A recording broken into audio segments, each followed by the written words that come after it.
예, 9월 말부터 시작되고 있는 계속된 시장의 변동성들 그리고 불확실성 확대들 10월에는 더 커질 수 있다라는 우려의 목소리들도 나오고 있는데요. 구체적으로 어떤 포인트들, 어떤 불확실성들이 있는지 체크해 보도록 하겠습니다. 미중산업경제연구소의 조용찬 소장과 함께합니다. 어서 오십시오. 예, 안녕하십니까? 예, 미국 증시부터 한번 보도록 할 텐데 글쎄 올라도 그냥 기술적으로 잠깐 오르는 정도고 낙폭이 훨씬 큰 상황인 건 맞는 것 같습니다. 그리고 변동폭도 역시 좀 불확실성이 커지면서 변동성도 커지고 있는데 지금 이렇게 조정을 받게 되는 이유, 힘이 떨어지는 이유 어디에서 보십니까? 아무래도 신규 재료가 부족한 상태에서 대선과 관련된 불확실성이 커지고 있는데요. 주식시장과 관련해서는 미인 투표 대회라는 이야기가 있지 않습니까? 아무래도 현재 미국 여론들 같은 경우에는 전부 신문 일면 탑으로 대선과 관련된 불확실성을 연일 보도하고 있기 때문에 그렇습니다. 내용을 보면은요, 2000년 대선 당시와 같이 초접전 상황으로 전개가 되고 있기 때문에 2000년에 그 아들 부시 대통령과 엘고 후보 간의 이런 접전이 펼쳐지면서 5주 동안 승자를 확정짓지를 못했는데요. 이 때문에 현재 이런 사태들이 다시 일어날 가능성이 크다고 보고 있습니다. 이 당시에 S&P 500 같은 경우에는 11월 달만 무려 10% 가까이 폭락한 적이 있었는데요. 이번 선거는 아무래도 초박빙 선거라고 합니다. 누구도 승리를 장담할 수 없는데 우편 투표제 확대 보급으로 인해서 유효성 문제를 트럼프가 지금 제기하고 있는데요. 이제 문제는 진짜 승부는 워싱턴 쪽에서는 11월 3일 대선 이후가 될 것이라고들 하고 있습니다. 아무래도 미국에서는 현재 8천만 명 정도가 유권자의 58%가 우편 투표를 할 것으로 보고 있는데요. 2주간 투표가 개표가 되기 때문에 2주 동안 승자를 확정짓지 못할 것으로 보여집니다. 트럼프가 12월 8일 이전에 이의를 신청하고서 대법원에서 판결을 기다리는 동안에 1월 20일 날 대통령 취임식까지 판결이 나오지 않는다면은 아무래도 두 명의 후보가 대통령 취임 연단에 올라서게 되고요. 이런 초유의 사태가 일어난다면은 아무래도 하원 의장이 낸시 팔로우 의장이 임시 대통령에 취임할 수 있는 이런 사태가 일어날 수 있기 때문에 그렇다고 합니다. 이렇게 되면은 미국에서는 경제 지표 악화, 기업 실적들이 속속 하향되는 옥토버 쇼크가 일어날 수 있기 때문에 이것을 가장 우려하지 않았나 생각이 됩니다. 신규 재료는 부족하고 그리고 대선을 중심으로 한 정치적 불확실성이 계속 커지다 보니까 뉴욕 증시도 힘을 내지 못하고 있는 상황인데 다만 코로나19 재확산부터 이런 정치적인 불확실성으로 인해서 경제도 꺾이고 지표들도 여기에 따라서 좀 하향된다면 어떤 정부에서나 아니면 연준에서나 추가적인 경기 부양책이 나오지 않을까? 여기에 대한 가능성은 좀 높아지는 게 사실이거든요. 그 현실성에 대해서 그리고 나올 수 있는 카드에 대해서는 어떻게 보십니까? 네, 결론적으로 말씀드려서 경기 부양책과 관련된 기대감은 현재 미국에서는 상당히 꺾인 상태라고 합니다. 경제 대책과 관련해서 지금까지 주식시장을 부양했던 세 가지 대책이 있죠.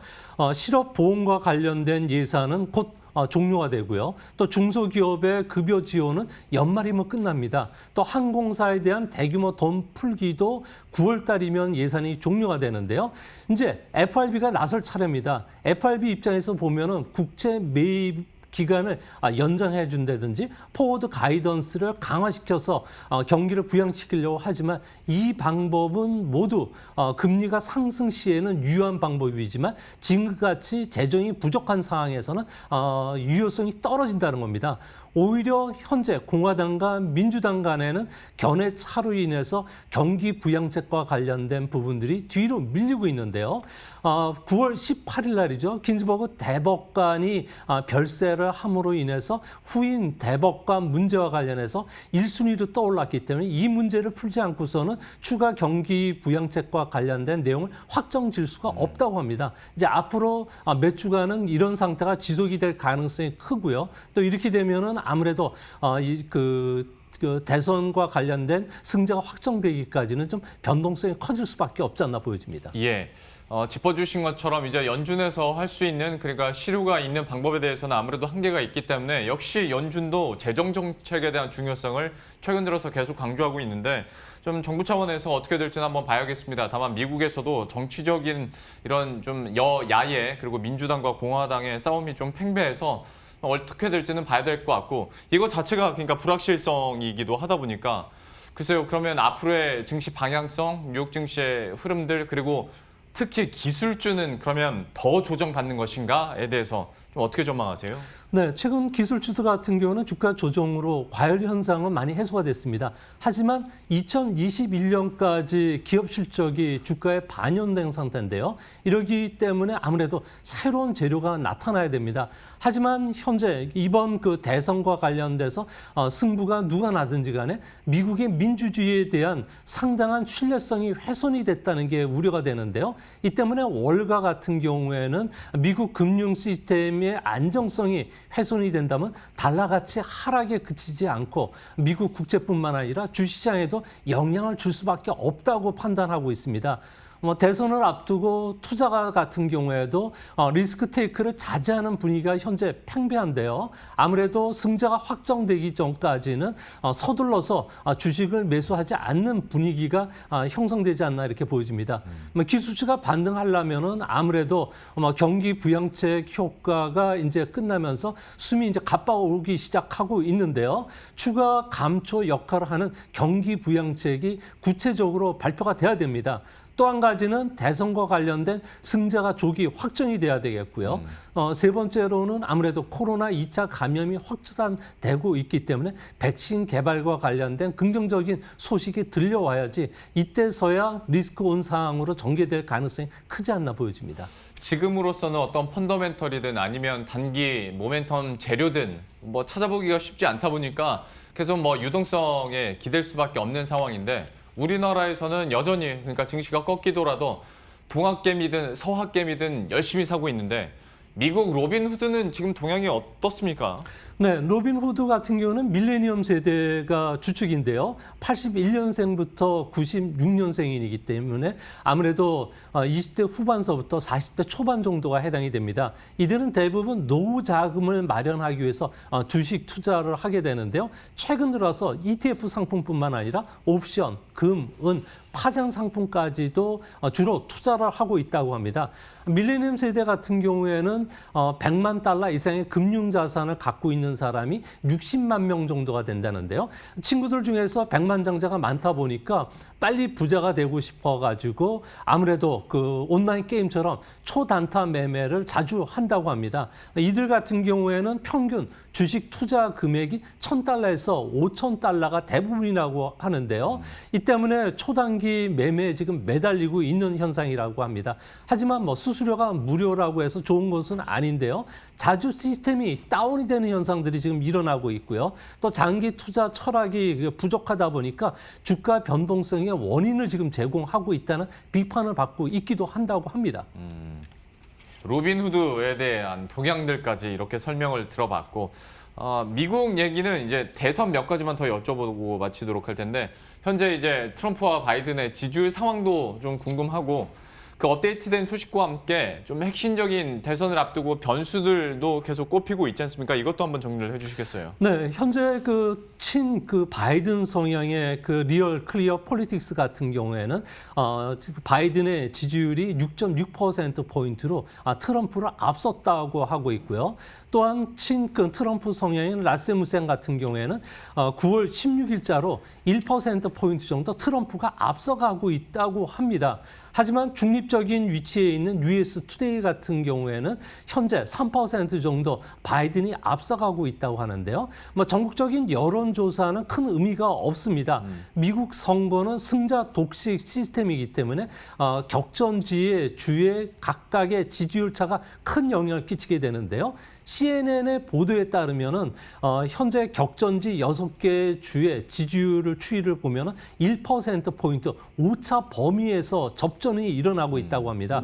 뭐 대선 그 승패는 늘 스윙 스테이트에서 결정이 됐는데요. 스윙 스테이트 중에서도 러스트 벨트라고 할 수 있는 위스콘신, 미시간, 펜실베니아, 그리고 콘벨트라고 할 수 있는 아이오와, 오하이, 위스콘신 같은 경우에는 현재 지지율이 오차 범위 내에서 접전이 일어나고 있기 때문에 앞으로 TV 선거에 모든 역량을 집중할 가능성이 크다는 점에서는 앞으로 TV 선거와 관련된 세 차례 유세전이 상당히 중요한 역할을 하지 않을까 보여집니다. TV 선거 토론회와 유세전 이게 가장 중요할 것이다라고 포인트들도 짚어봤고, 그러면 짧게 이런 대선을 앞두고 이런 시장에 대한 투자 전략이나 스탠스는 어떻게 갖춰야겠습니까? 아무래도 이번 그 대선과 관련해서는 여러 가지 악재들이 상당히 많이 나올 것으로 보여지고 예. 있는데요. 이 때문에 주시장과 관련돼서는 뭐 기술주들의 그 변동성 확대뿐만 아니라 경기 민감주들도 변동성이 확대될 가능성이 큽니다. 이런 상황이 대선 승자가 확정되는 12월 말이나 1월 초까지도 이런 현상이 일어날 가능성이 크다는 점에서는 우리나라 같은 경우는 원화 가치 상승에 따른 원화 가치 상승 수혜주를 찾는 움직임도 좀 있을 가능성이 있다는 점에서는 주시장도 하나의 커다란 변화가 찾아올 가능성이 있다는 점을 꼭 염두에 두실 필요가 있어 보입니다. 예, 말씀하신 것처럼 시장의 어떤 변동성은 계속 대비를 하셔야 될 것 같습니다. 중국 얘기로 넘어가 보도록 할 텐데, 뭐 우리도 그렇고 중국도 그렇고 연휴 이제 끝나고 나면 중국에서는 오중전에 개최될 예정이지 않습니까? 여기서 주요 포인트들 좀 짚어주시겠어요? 네, 이번 오중전에는 10월 중순에 개최가 될 가능성이 큰데요. 주요 고위급 인사뿐만 아니라 14차 5개년 다음 5년간의 경제 계획과 관련된 목표가 제시가 되고요. 또 2035년까지 장기 목표도 제시가 되기 때문에 우리 경제에는 상당히 중요한 역할을 해줄 것으로 보고 있습니다. 세계가 이 회의를 주목하는 것은 외자 기업의 엑소더스 현상이 일어나고 있기 때문에 새로운 성장 모멘텀을 발표할 가능성이 큰데요. 미국의 의존도를 제로로 낮추는 탈아메리카 정책, 이뿐만 아니라 내수 중심의 경기를 끌어올리는 모델이라고 할 수 있는 쌍순환 모델이 이번에 발표가 될 가능성이 높습니다.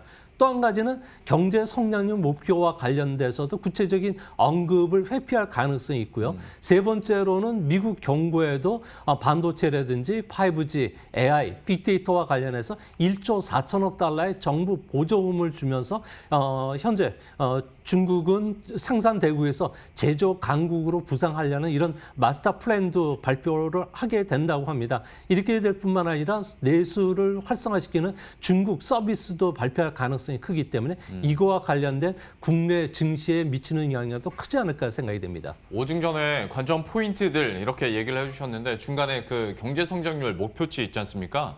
물론 코로나19라는 분명히 변수들도 있었습니다만 중국에서는 최근 들어서 이런 구체적인 경제 성장률 목표치를 제시 안 하고 있다 보니까 그래도 우리들은 좀 힌트를 얻고 싶어 하거든요. 좀 이건 어떻게 가늠을 해야겠습니까? 네, 이번에도 GDP 성장률 목표는 제시가 되기는 상당히 어렵다고 생각이 됩니다. 이같이 보는 근거는 아무래도 미중 패권 전쟁이 무역, 환율, 기술, 그리고 군사적인 측면으로 갈등이 빚어지고 있기 때문에 목표 달성이 불가능하고요. 두 번째로는 중국 내에서조차도 과도한 성장은 지양해야 된다는 경고성 발언들이 많이 나오고 있습니다. 아무래도 지방정부나 기업의 성장률 목표를 제시하면은 과잉 투자 문제라든지 설비 투자, 주택 투자 버블이 발생할 수 있기 때문에 그렇고요. 또 한 가지는 지방 지도자들에 대해서 성적표를 매길 때 성장률 목표보다는 환경이라든지 다른 쪽 후생을 우선하고 있다고 합니다. 이 때문에 5에서 5.5% 성장률 목표를 제시한다면 앞으로 경기 불균형은 찾아올 수밖에 없고요. 또한 반대로 4% 이하의 목표를 설정한다면 현재 과잉채무나 부실채권 문제, 버블 붕괴의 우려가 되기 때문에 그렇습니다. 이 때문에 앞으로 성장률 목표는 적당한 성장으로 애매모호하게 표현할 가능성이 크지 않나 이렇게 보여집니다. 참 어떻게 발표가 되고 어떻게 또 공개가 되는지는 계속 봐야 될 것 같은데요. 다만 지금 예상되고 있는 어떤 중국의 5개년 계획과 관련해서 그러면 시장에서 어떤 힌트를 얻어보고 수혜 산업을 꼽아본다면 좀 어디로 이렇게 좁혀볼 수 있을까요? 네, 당장 중국 같은 경우에는 탈아메리카 정책을 추진하고요. 내수를 중심으로 한 순환 경제를 추진하게 되는데요. 이렇게 되면 달러의 의존도를 낮춰야 됩니다. 이 때문에 중국은 독자적인 위엔화 결제 시스템인 시프를 구축할 것으로 보여지고요. 또한 디지털 위엔화를 2022년 베이징 올림픽 때까지는 전국적으로 시행할 가능성이 크게 된다고 합니다. 이렇게 되면 미국뿐만 아니라 우리나라에서도 전자화폐 테마주들이 부각이 될 가능성이 크고요. 또 반대로 중국 서비스화가 추진되는데요. 중국 같은 경우에는 매년 1억 5천만 명 이상이 해외여행을 한다고 합니다. 이를 내수 여행으로 돌릴 사업을 추진하면서 보조금뿐만 아니라 감세 정책을 추진하게 된다고 하는데요. 이렇게 되면 우리나라 같은 경우에는 중국 유혹과 관련된 테마주들이 타격을 받는데 카지노나 항공, 화장품 같은 경우에도 아무래도 좀 악영향을 받을 가능성이 크다는 점에서 이 부분을 좀 명심하시고 주식 투자하실 때 꼭 참조해 주시기 바랍니다. 예, 이것은 향후에 또 연휴 지나고 중국에서 어떤 소식들이 들려오는지에 따라서 다시 한번 투자 전략으로 녹여보는 시간 가져보도록 하죠. 미중산업경제연구소의 조용찬 소장과 오늘 함께했습니다. 오늘 말씀 고맙습니다.